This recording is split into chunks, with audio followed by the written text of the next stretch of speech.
Hi, this is Majinoni, and here's my review for Amazing Spider-Man number 653 and the Invincible Iron Man 500.1. I'm going to do Spider-Man first because I want to talk about this in a little bit more detail. Now, with Amazing Spider-Man 653, I'm really enjoying it, and I really hate to say it, but I'm having a lot of fun with it. But I've enjoyed this issue for a number of different reasons.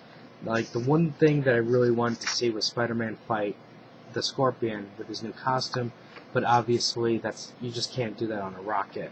So while that was disappointing, I liked everything else around it.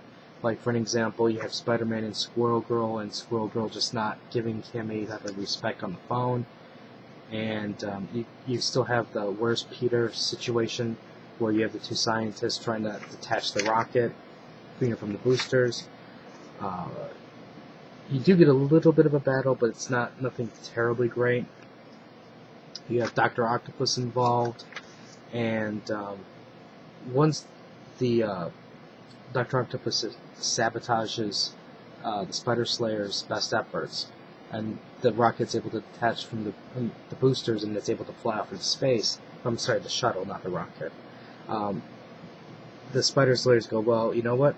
That's fine. You know, you've defeated this plan, but I have a backup plan, and I give kudos to this villain because normally they don't have backup plans. So I was really thinking that this guy's a little bit actually more smarter than an average villain.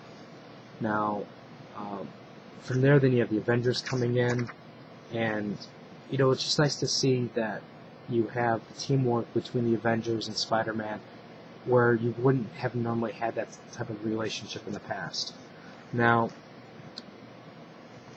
you have a group of Spider Slayers going after Jameson's wife, and May Parker happens to be there, and you also have another group that's going after Robbie Robertson on the Daily Bugle. Now, Spider-Man splits up the Avengers, and the one thing that had me wondering is, now, from what I remember, nobody on the Avengers is really supposed to know who Peter is. But yet, Mockingbird calls him Peter, and the thing mentions something about the ant. Now, I remember there was an unmasking with Peter with the Fantastic Four, but from what I remember, I thought his face was blank, and I really didn't know, but I'm not 100% positive, because I don't remember. I gotta reread that issue, and I don't know where that issue is. But regardless, Mockingbird, I don't think, should have known that that's Peter Parker. So I don't know if that was a slip or not. Now, I don't know if this is a copy or not, but if this guy right in here, he reminds me a lot. Well, I guess there's only a piece of him that really reminds me, but let me see if I can get a better picture of it. The guy looks something just out of Kamen Rider Kabuto, because Kabuto has a helmet with the horn that's just like this, and the way it's all attached to it just kind of reminds me of that. So once I put two and two together with that, then a lot of these other insect type stuff reminded me a lot of other Kamen Rider villains. So I guess you can say, for my personal taste of this comic, it just kind of, whether that's intentional or not, I kind of enjoyed it a little bit more just because of that. Now, there is a thing at the end where it looks like Peter's secret is going to be discovered, so I'm really curious to see how that's going to turn out. Overall, like I said, I really enjoyed this issue, and I thought it was a lot of fun.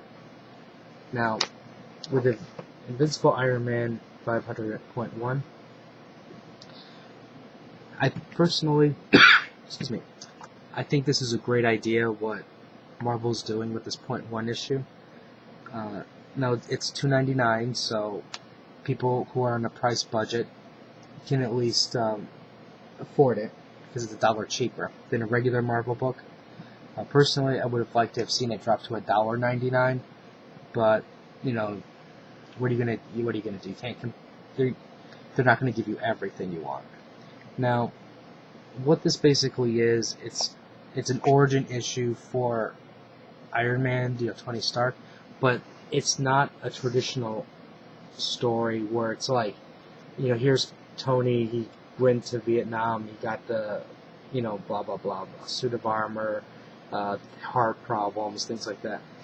Tony's is an AA meeting, and what he's doing is it's an anniversary of his, for going to AA, and he's going through his whole life. This is everything that happened before, it starts off with everything that happened before.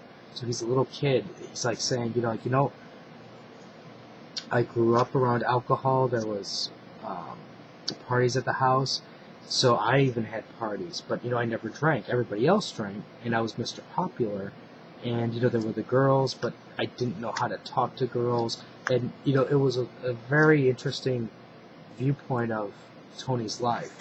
Then later on, it's his 15th birthday. His parents, didn't leave like they were supposed to, and he still had the party, but nobody would show up because there was no alcohol. And from there, that caused Tony to drink. Once he started to drink, then he learned, I can talk to girls. If I get girls say certain things to get girls to drink, then they will start doing certain things, loosen up a little bit. So I thought that this was like a really interesting story, that of an insight into Tony's life that normally wasn't never really addressed. I mean, some of this stuff might have come out somewhere, but I think this really helps define who Tony is as a character. Then we go through the time where, he built his first suit of armor. Then we go into the Avengers. Now, keep in mind, he's talking to the group, but he's telling them in vague terms, but we all know based on the pictures exactly what he's talking about. We even go through his alcohol problems, the women, and we see when Stain tried to buy him out, and it's just like it was just such a really good issue, and I think we really need to have more of these types of issues, and because I think that this is like a great way for readers to get on, to jump on board. It's like you look at Captain America, Iron Man, Spider-Man, Superman, Batman, books like that. You have decades and decades of stories. You have characters. You have reboots. You have all this other nonsense. 6-issue miniseries just to tell you the story of the origin story. But in my opinion, I think they successfully told the origin of Iron Man in one issue, and they did it cheaper than a regular Marvel comic. And I think, now granted, it doesn't tell you everything that you would ever need to know, but, I mean, this does get you, it does touch upon things like Civil War, the Captain America death, so it really does give you a good idea of what happened to this character over time. And then also you do get a coming soon type stuff, so something to look forward to. So I really do wish that, Marvel and DC would do more of these types of books. Now, I don't think you have to do them once a year type thing. I think, once every so often is, especially when you have a lot of history that happened, a lot of important events happen.